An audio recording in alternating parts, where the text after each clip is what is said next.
I have been a lover of accents my entire life. When I was in high school, all of my friends were the best mimics ever. Whoever could imitate a priest or somebody, it's what we did. It was never about race. It was, can you make the sound? Can you sound like that? I was raised in Tampa where we had a lot of Sicilians and a lot of Cubans, and I could do loads of Cuban accents and variations of accents.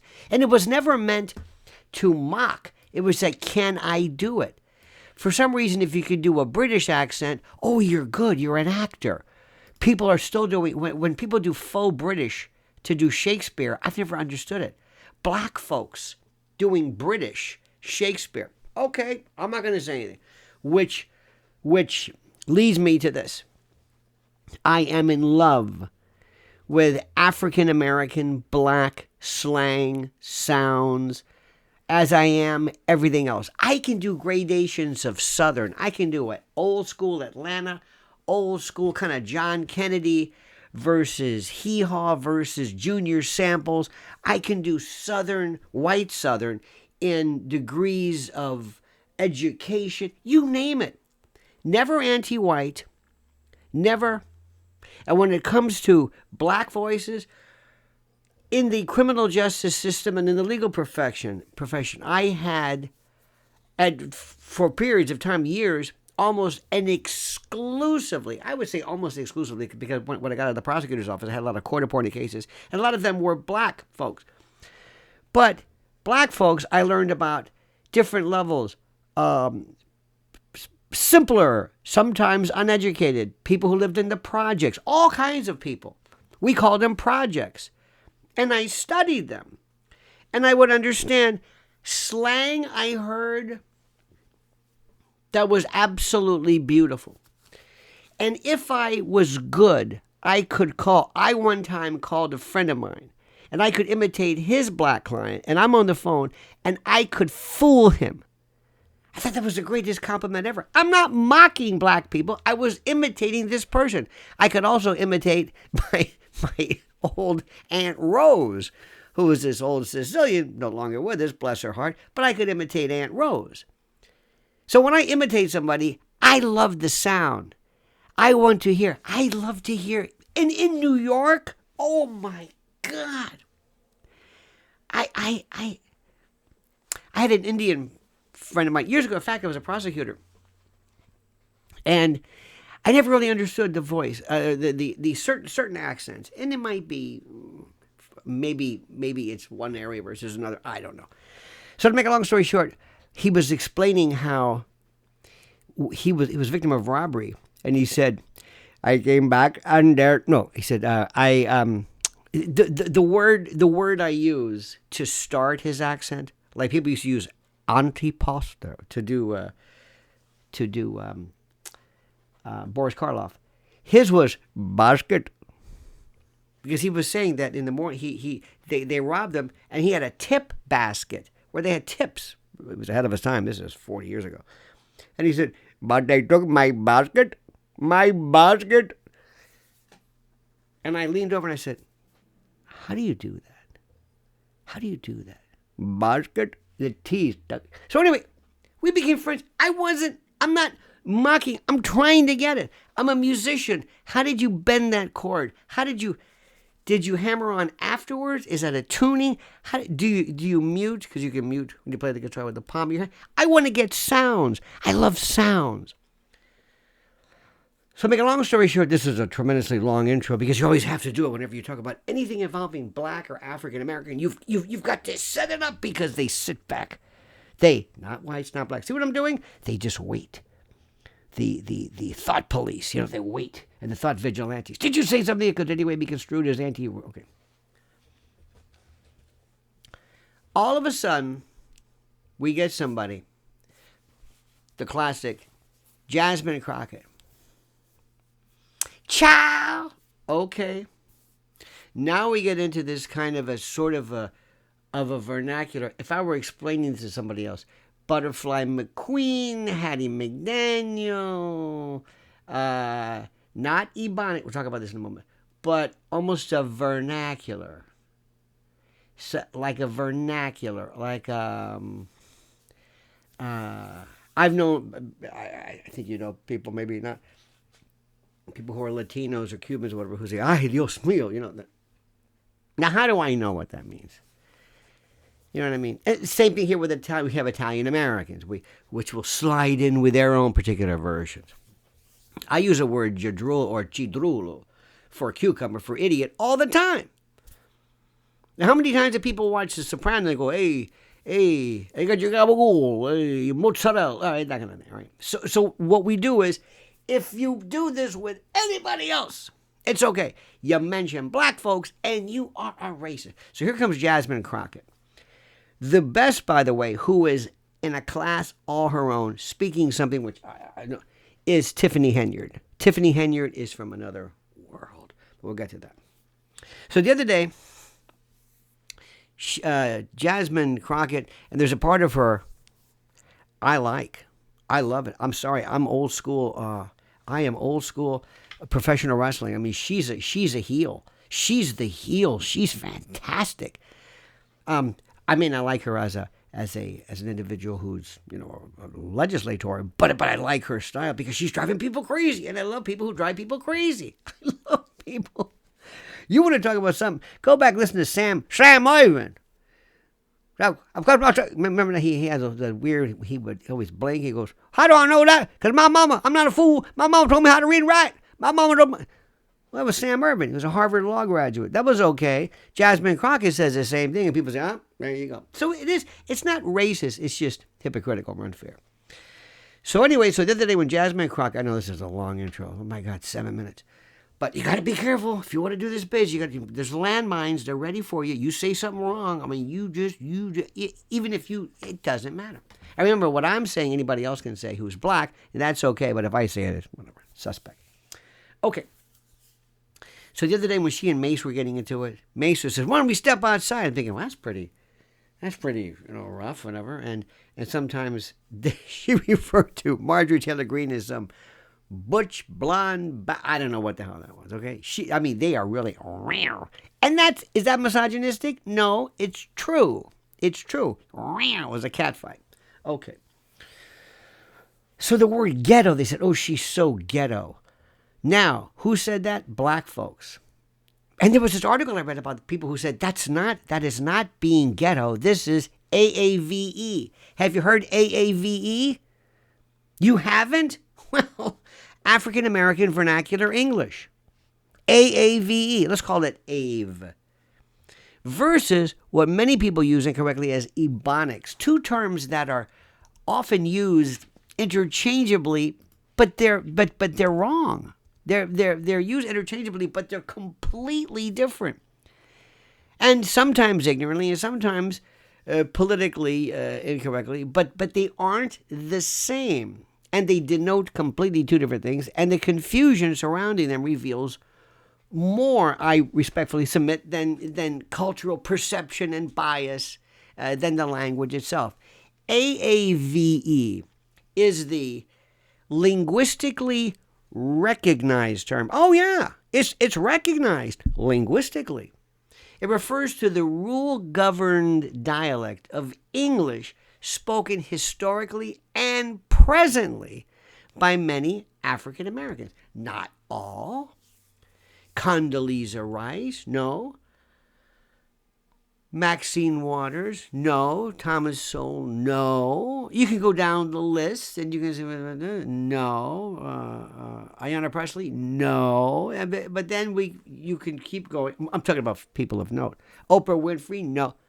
And then there might be somebody who does.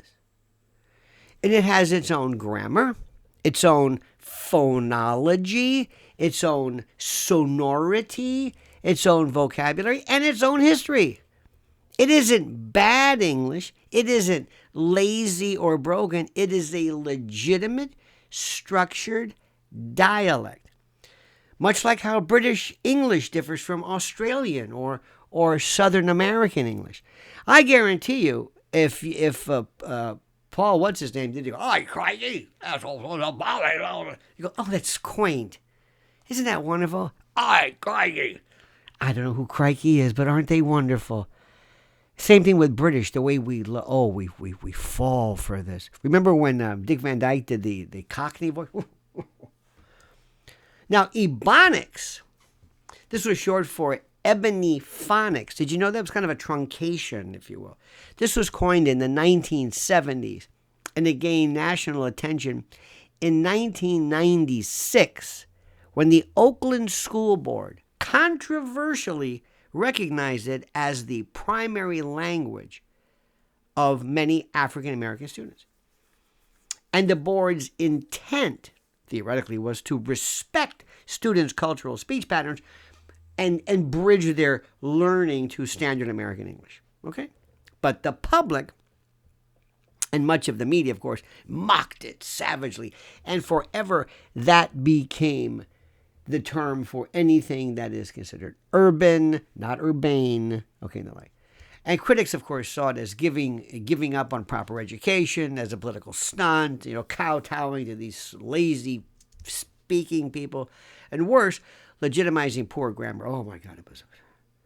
Now, the backlash and the anger exposed perhaps a deeper issue. The conversation, and I hate when anybody says a conversation. A conversation wasn't just about language. It was about race. It was about class. It was about education. And what society deems acceptable. The British talk about received and proper and posh. They do it all the time. Every language has its distinctions, where you're from, what words you use. And this is no different, but because there's a racial difference, different story. See, the rule is, if you are within a group, you can say things about it. If you are without that group, depending upon what it is. For example, you can say anything about white people, anything about Catholics, anything about, you can say whatever you want, it doesn't matter. Do not say anything that is considered to be at all negative regarding black folks unless you are indeed black. That simple. Now, Ebonics, or mocking it as idiocy, pretty much ignores both its, and I'm sorry to say this, linguistic legitimacy and its cultural roots. That is true. So, to some, AAVE, African American Vernacular English, is real. It's real. It's legitimate. There's a name for it. Ebonics became a political football. The idiocy isn't the dialect, it's the way society refused to understand it. And I promise you, this deserves a greater degree of discussion and conversation. When John Kennedy speaks in that corn pone, may I call you comrade? That kind of thing. That we go, he's just a Southern. He's a. But if somebody else does it, if a black person said that same thing, Republican, using AAVE, or dare I say a black accent. Accent. I always heard that interesting pun. What drives people crazy still is axe. Axe. Can I ask you a question? Oh, God. John Kennedy Jr., axe not what your country can do for your axe. Lizzie Borden took an axe. Oh, God. In New York, there used to be a New York dialect. I don't hear it anymore. Kind of like the Archie Bunker sound. Uptown, in particular. Notice uptown. You will hear axe in African American, black New York, but also Latino, New Yorican, all of this. Axe is a very, it traverses various races. But I promise you, if you were to hear someone trying to, in the appointment or in the nomination process for Supreme Court justice, if a black nominee were to say, We must ask the question. That would be over. It'd be done. It'd be finished. Through. That for some reason, that's the third rail. That is done. Finished. Forget it. It's over. So what I like to do is I find it fascinating. You can also hear, by the way, if you've ever lived with somebody, people who are married, you might be married to somebody from another country. Let's say your wife is from Honduras or in my case, Jersey. I'm from Florida. Mine's a different thing because I'm kind of a bit of a chameleon. When your spouse, your friends get mad, or they react to something, you will hear it. You revert back to your purest self. It's like it's like clearing your cache, and all of your passwords are gone and everything. You find out, everybody has something. They have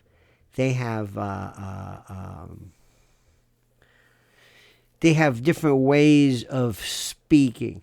If all of a sudden you heard a Latino congressman say, and as far as I'm concerned regarding MS-13, I just say, hijo de gran puta. You would say, wait, whoa. You wouldn't hear that. But you would say, oh, I see. Okay, I got it. But if Jasmine Crockett were to say, child, excuse me, because they hate her. Now, if you like the person, if Shirley Chisholm during her day, or Barbara Jordan, who spoke with us. But if all of a sudden, out of this affection, somebody were to say the same thing she said, child, you would say, isn't she wonderful? Isn't she wonderful? The way she reverts back to herself. So it's a Rorschach test.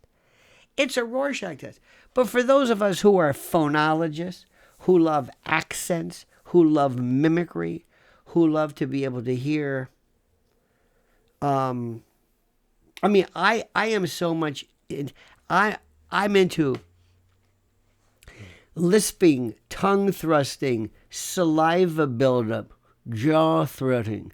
I can watch Bruce Springsteen figure that accent out. We're going to get the jaw, the famous jaw people. That is what kind of does it. Look at De Niro. When you are imitating De Niro, what are you doing? Are you imitating him, or are you? I don't know why you would, but you're also imitating vernacular and geographic. So anyway, AAVE. You probably haven't heard of it, but if you did, you heard it here first, and it's nothing short of another fascinating look at this wonderful composite, this tapestry called the American cultural world. What do you think? How does that work for you? What do you think? Be honest with me. And if you are Black African American, does this make sense to you? Do you speak AAVE? Do you recognize it as a legitimate form of speech? In any event, thank you so much. Please make sure you like the video, subscribe to the channel, hit that little bell so you are aware of new videos and live streams. And whatever you do, my dear friend, I ask, beseech, implore, and importune you to comment as you see fit.